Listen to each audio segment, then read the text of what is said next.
चलिए dear students, next chapter start कर रहे हैं जिसका नाम है electrostatic.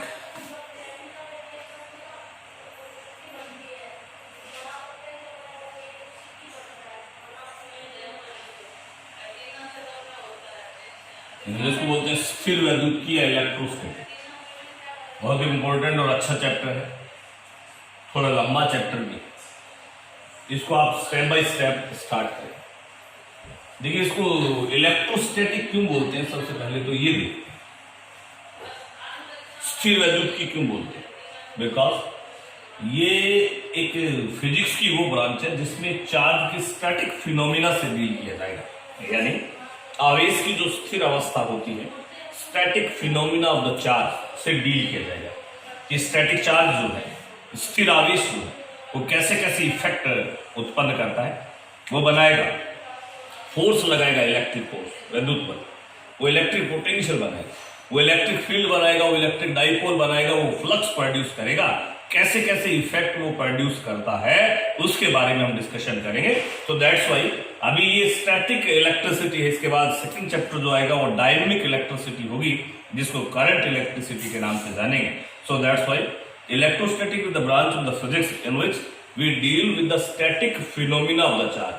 With the static phenomena of the charge, तो जो चार्ज का स्टैटिक फिनोमिना होता है उससे डील करेंगे इलेक्ट्रोस्टैटिक। ओके, चलिए अब चार्ज के स्टैटिक फिनोमिना से डील तो तब करेंगे जब हमें मालूम हो कि चार्ज क्या होता है।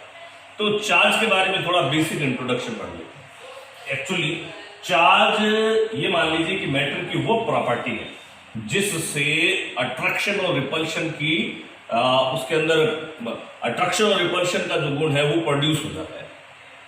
चार्ज की वजह से उस मैटर में repulsion, attraction, electric field, magnetic field generate करने की प्रॉपर्टीज जनरेट हो जाती है, उसको बोला जाता है चार्ज। ओके, चलिए बेसिकली विलियम गिलबर्ट नाम का साइंटिस्ट था जिसने बताया था कि चार्ज जो है वो दो टाइप का होता है, एक पॉजिटिव, एक होता है नेगेटिव। पॉजिटिव और नेगेटिव चार्ज की जब भी बात करेंगे तो ये ट्रांसफॉर्मेशन ऑफ इलेक्ट्रॉन्स की बात की जाएगी। जैसे अगर किसी बॉडी से इलेक्ट्रॉन जो है वो ट्रांसफर होते हैं, इलेक्ट्रॉन यानी नेगेटिव चार्ज। अगर इलेक्ट्रॉन ट्रांसफर होंगे तो वो बॉडी जो है वो कैसी हो जाएगी, लेक ऑफ नेगेटिव चार्ज यानी positive charge. Lake of negative यानी पॉजिटिव। अगर कोई बॉडी है वो इलेक्ट्रॉन को एक्सेप्ट करती है, डेफिनेटली एक्सेस ऑफ इलेक्ट्रॉन्स की वजह से वो नेगेटिवली चार्ज हो जाएगी।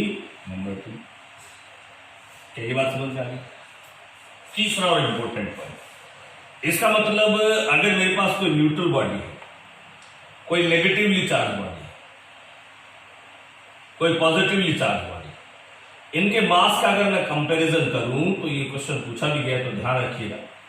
ये नेगेटिवली चार्ज बॉडी है, इसका मतलब इसने इलेक्ट्रॉन एक्सेप्ट किए, दैट्स मीन्स कि इस बॉडी पे इलेक्ट्रॉन्स इसके कंपैरेटिव ज्यादा है, इसलिए नेगेटिवली चार्ज बॉडी का मास जो है वो उसकी न्यूट्रल बॉडी से कैसा होगा, ज्यादा। पॉजिटिव का मतलब, पॉजिटिव कब आता है, जब इलेक्ट्रॉन ट्रांसफर होते हैं। इसका मतलब इसके कंपैरेटिव इसमें इलेक्ट्रॉन कम है, क्योंकि ट्रांसफर ऑफ इलेक्ट्रॉन्स हुआ है, तभी तो ये पॉजिटिवली चार्ज हुआ है। So that's why while comparison of the masses of positive, negative and neutral body, the negative body will have maximum mass due to the excess number of electron. On the other hand the positively charge body, इसमें सबसे कम electron होंगे, ये order of mass है। Okay, चलिए दूसरी बात, second चीज और देखते हैं। ये जो चार्ज है ये कैसे प्रोड्यूस कैसे होता है उसके बारे में देखते। तो चार्ज को जो प्रोड्यूस करने के हैं वो इनफाइनाइट मेथड्स हैं, उनमें से कुछ मेन मेथड्स हैं वो हम पढ़ेंगे। ठीक है, ओके, चलिए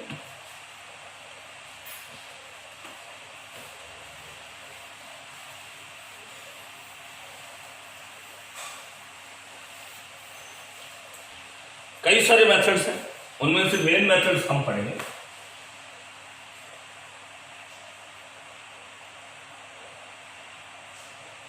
मेथड्स ऑफ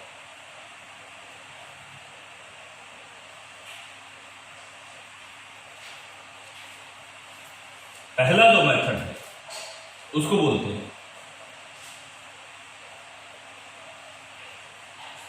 फ्रिक्शन इलेक्ट्रिसिटी, यानी घर्षण यानी रबिंग से इलेक्ट्रिसिटी कैसे, इसको देखते हैं। देखिए, अगर आप दो चीजों को रब करें, दोनों चीजों को आपस में रगड़ेंगे, जैसे अगर ये बोलूं कि मेरे पास एक कांच की छड़ है, उसको अगर आप एक रेशम के कपड़े के साथ रगड़ेंगे, इन दोनों को आपस में रगड़ेंगे, तो कांच की जो छड़ है वो पॉजिटिवली और सिल्क यानी रेशम का जो कपड़ा है वो नेगेटिवली चार्ज है। क्यों भाई? ये सारा का सारा फ्रिक्शन इलेक्ट्रिसिटी होती है इस वर्ड की वजह से, जिस वर्ड को बोलते हैं वर्क फंक्शन। अब कोई पूछे कि बताइए वर्क फंक्शन क्या होता है, तो आप क्या बताएंगे कि किसी भी न्यूक्लियस से इलेक्ट्रॉन, न्यूक्लियस के अराउंड और इलेक्ट्रॉन रिवॉल्व करता है, तो न्यूक्लियस इलेक्ट्रॉन पे फोर्स लगाता है। तो किसी भी न्यूक्लियस से इलेक्ट्रॉन को रिलीज करने के लिए जितनी एनर्जी की जरूरत होती है उसको वर्क फंक्शन या कार्यफलन कहते हैं। किसी भी न्यूक्लियस से इलेक्ट्रॉन को रिलीज करने के लिए, इलेक्ट्रॉन को फ्री करने के लिए जितनी एनर्जी की रिक्वायरमेंट होती है उसको कार्यफलन या वर्क फंक्शन बोलते हैं। अब मेरे पास दो बॉडीज हैं, एक का नाम है ए और एक का नाम है बी। मान लीजिए कि इसका वर्क फंक्शन ज्यादा है और इसका वर्क फंक्शन कम है, और इन दोनों को मैं रगड़ता हूं, तो जिसका वर्क फंक्शन ज्यादा है उसको ज्यादा एनर्जी चाहिए इलेक्ट्रॉन को रिलीज करने के लिए, जिसका वर्क फंक्शन कम है वो जल्दी से इलेक्ट्रॉन को रिलीज कर देगा। तो जैसे ही आप दो बॉडीज को रब करोगे तो वहां हीटिंग एनर्जी प्रोड्यूस होगी, हीटिंग एनर्जी प्रोड्यूस होगी, तो जिसका वर्क फंक्शन कम है वो इलेक्ट्रॉन उस हीटिंग एनर्जी को लेके जल्दी से रिलीज हो जाएगा। जब इलेक्ट्रॉन रिलीज होगा तो वो वहां पे पॉजिटिव चार्ज और दूसरी बॉडी पे इलेक्ट्रॉन जाएगा तो नेगेटिवली चार्ज बन जाएगा। ओके, जैसे कांच की छड़ है, ग्लास, उसको रेशम के कपड़े यानी सिल्क के कपड़े के साथ आप रगड़ेंगे तो इसका वर्क फंक्शन कम है, जल्दी से इलेक्ट्रॉन रिलीज कर देगा।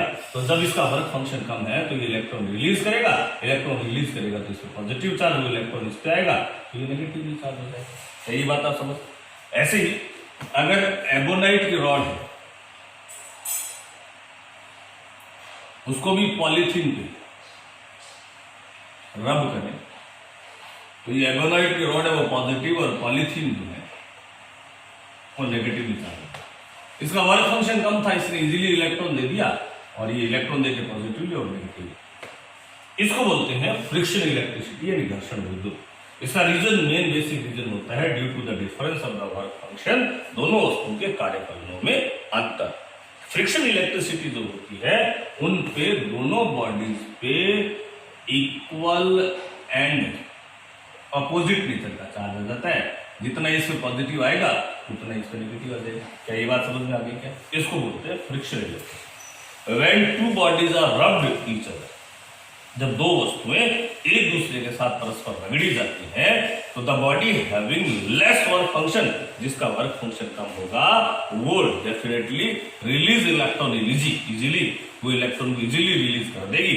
इजीली रिलीज करने की वजह से वो बॉडी वो पॉजिटिव चार्ज, और जो बॉडी इलेक्ट्रॉन को एक्सेप्ट करेगी वो नेगेटिवली चार्ज हो जाती है। क्या ये बात आपको समझ में आ गई क्या? ओके, चलिए, ये तो था घर्षण विद्युत यानी फ्रिक्शन इलेक्ट्रिसिटी। इसका रीजन है work function, difference of work. एक और मेथड पढ़ते हैं, वो क्या है वो भी देख लेते हैं। सेकेंड जो मेथड है उसको बोलते हैं कंडक्शन।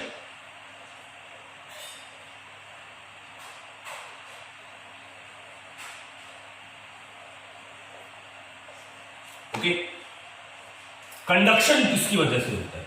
कंडक्शन होता है जब दो बॉडीज, बॉडी ए और बॉडी, इनके पोटेंशियल डिफरेंस हो, यानी अगर इन दोनों को मैं एक नेग्लिजिबल कैपेसिटी के वायर से कनेक्ट कर दूं तो जिस बॉडी का पोटेंशियल यानी वोल्टेज बोल देता हूं जिस बॉडी का वोल्टेज ज्यादा होगा, पोटेंशियल ज्यादा होगा, वो चार्ज का जो फ्लो है वो हाई पोटेंशियल से, चार्ज का जो फ्लो है वो हाई पोटेंशियल से लो पोटेंशियल की ओर होगा। पोटेंशियल वर्ड भी आगे आ जाएगा। वापिस से मेथड का क्या नाम था? कंडक्शन। हिंदी में क्या बोलते हैं? चालन। कब होता है? Due to the potential difference between two bodies. किधर से किधर को जाएगा? पॉजिटिवली चार्ज, पॉजिटिवली चार्ज की बात होगी। पॉजिटिवली चार्ज है वो हमेशा हाई पोटेंशियल से लो पोटेंशियल की तरफ जाता है। ये उसी टाइप से है, जैसे मान लीजिए कि आप फ्लूइड में दो बर्तन ले लीजिए, एक छोटा बर्तन और एक बड़ा बर्तन। छोटा बर्तन को ऊपर रख दिया और बड़े बर्तन को नीचे रख दिया, दोनों में पानी है, दोनों के पाइप से जोड़ दिया। ऐसा नहीं है कि बड़े से छोटे की तरफ जाएगा, जिसका जो ऊपर की तरफ होगा उससे छोटे की तरफ, उससे नीचे की तरफ पानी आएगा। यानी ये अमाउंट ऑफ चार्ज पे डिपेंड नहीं करता। मेथड ऑफ कंडक्शन ये होता है when two bodies of the different potential, जब दो वस्तुएं जो भिन्न भिन्न विभव की हैं both are connected with a wire of negligible capacitance. बिल्कुल नेग्लिजिबल कैपेसिटेंस का मतलब है कि चार्ज इसमें नहीं रहेगा। जब दो बॉडीज को नेग्लिजिबल कैपेसिटेंस के, ये दोनों चार्जिंग बॉडीज हैं। फ्रिक्शन इलेक्ट्रिसिटी में स्टार्टिंग में दोनों न्यूट्रल बॉडी थी, उनको रगड़ा, अब दोनों ही चार्ज बॉडी, एक का पोटेंशियल ज्यादा और एक का पोटेंशियल कम है। तो पॉजिटिव चार्ज का जो फ्लो है वो हाई पोटेंशियल से लो पोटेंशियल की तरफ होता है। ये कब तक फ्लो होता रहता है? जब तक कि दोनों बॉडीज का पोटेंशियल सेम नहीं हो जाता, और उसको बोलते हैं कॉमन पोटेंशियल। जब तक दोनों बॉडीज का पोटेंशियल सेम नहीं हो जाता तब तक ये फ्लो ऑफ चार्ज रहेगा, और जब दोनों बॉडीज का पोटेंशियल सेम हो जाता है उसको बोलते हैं कॉमन पोटेंशियल। ओके, अब कंडक्शन में जो, फ्रिक्शन में तो चार्ज आया था अपोजिट नेचर का, कंडक्शन में जो चार्ज आता है वो सेम नेचर का होगा। जैसे मेरे पास पॉजिटिव है, मेरा पोटेंशियल ज्यादा है, तो मैं दूसरे को पॉजिटिव चार्ज देना स्टार्ट कर दूंगा। ओके, चलिए तीसरा जो मेथड होता है वो होता है